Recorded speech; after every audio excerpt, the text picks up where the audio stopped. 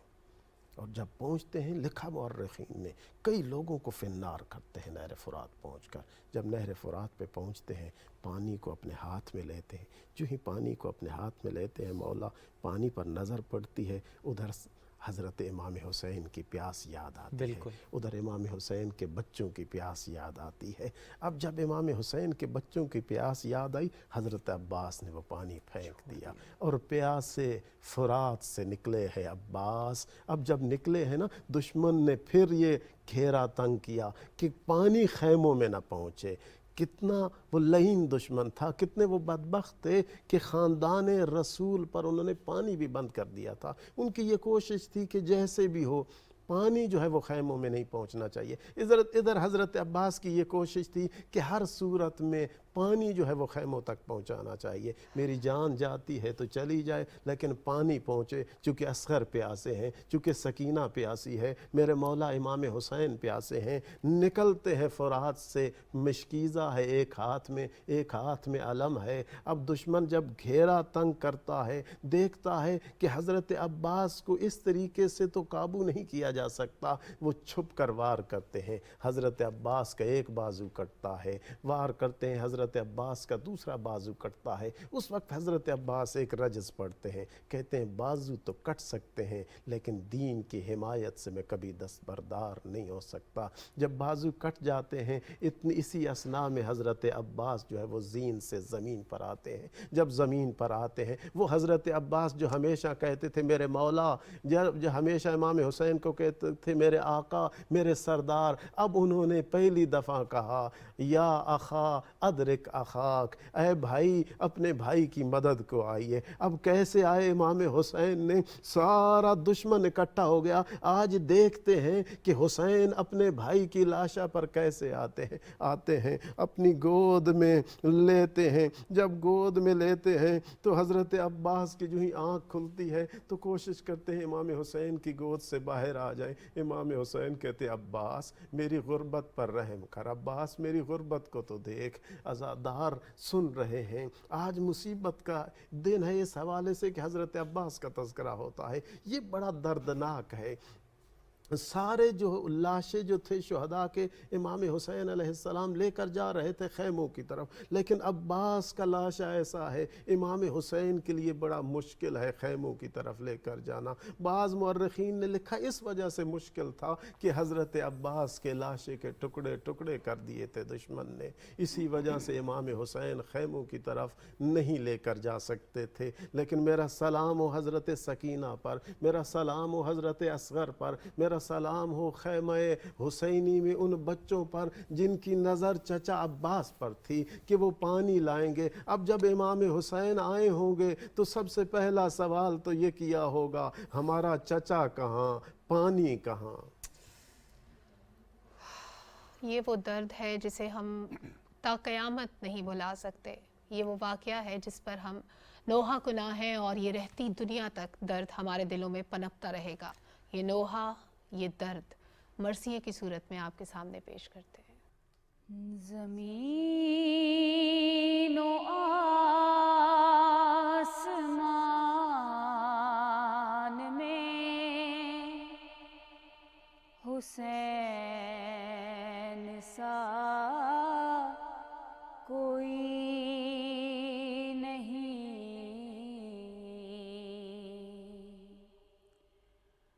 زمین و آسمان میں حسین سا کوئی نہیں.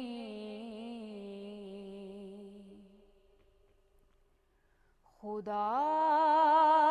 کے اس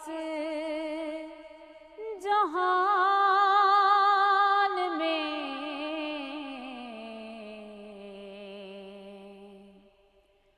خدا کے اس جہان میں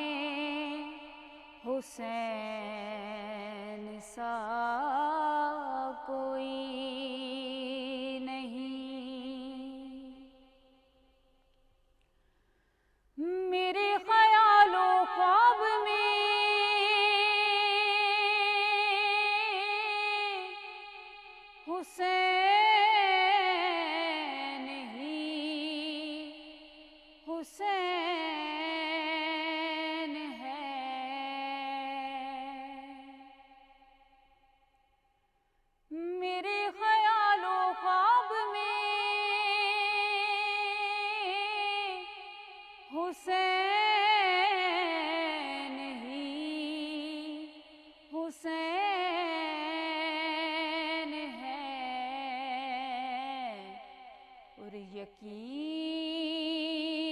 میں گمان میں حسین سا کوئی نہیں، یقین میں گمان میں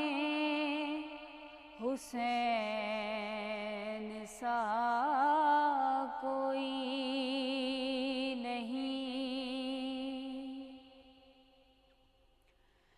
لکھے گا کون اس طرح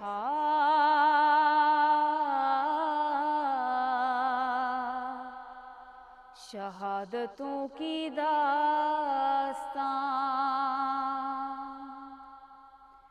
لکھے گا کون اس طرح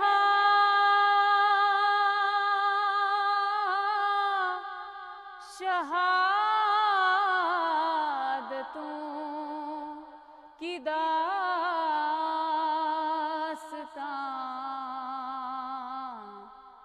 کیونکہ ہمارے خاندان میں حسین سا کوئی نہیں، ہمارے خاندان میں حسین سا کوئی نہیں، زمین و آسمان میں حسین سا کوئی نہیں، خدا کے اس جہان میں حسین سا کوئی نہیں۔ مرثیے کے بعد اپنی گفتگو کو کنٹینیو کرتے ہیں، وقت ذرا مختصر ہے۔ مفتی ضمیر احمد صاحب کی طرف آؤں گا اور آخری سوال سر، ظاہر ہم بات کر رہے ہیں کہ واقعات اپنی جگہ، ان کی امپلیکیشنز اپنی جگہ، ان سے جس طرح سے ہم سیکھ سکتے ہیں اس کی اپنی سگنیفیکنس ہے۔ یہ جو معاملہ بیعت کا تھا جو کہ صرف 9 محرم کی بات نہیں، ذرا اس سے پہلے بھی جس طرح خط آئے اور اس طرح کہا گیا کہ بیعت، یزید نے کہا میری بیعت کرو، جواب تھا نفی میں کہ بیعت نہیں ہوگی۔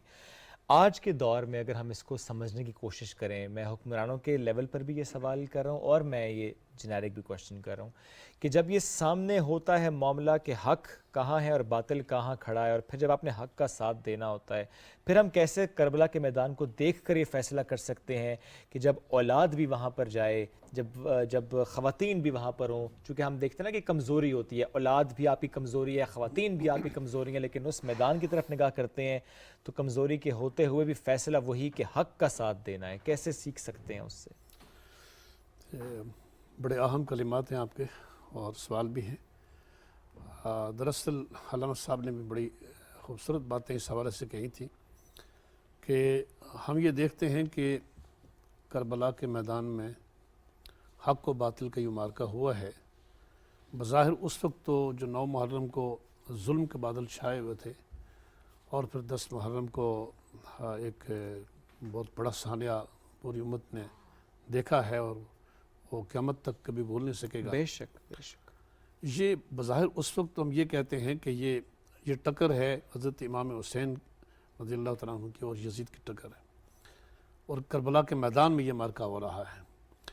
اس کو جب ہم ایک وسیع تناظر میں دیکھتے ہیں اور پوری امت کے حوالے سے دیکھتے ہیں تو پھر اب ہم یہ کہہ سکتے ہیں کہ حسینیت اور یزیدیت محض 2 نام نہیں ہیں بلکہ یہ 2 کرداروں کے نام ہیں، بے شک۔ اور یہ 2 استعارے ہیں، یعنی حسینیت جو ہے یہ حق کا استعارہ ہے، حق کا استعارہ، اور یزیدیت جو ہے یہ باطل کا استعارہ باطل ہے۔ کا استعارہ۔ اور امام علی مقام نے اور اہل بیت اطہار رضوان اللہ تعالیٰ علیہم اجمعین نے قربانی دے کر یہ ہمیں سبق دیا ہے کہ جب آل رسول اور پھر بالخصوص وہ ہستیاں کہ جو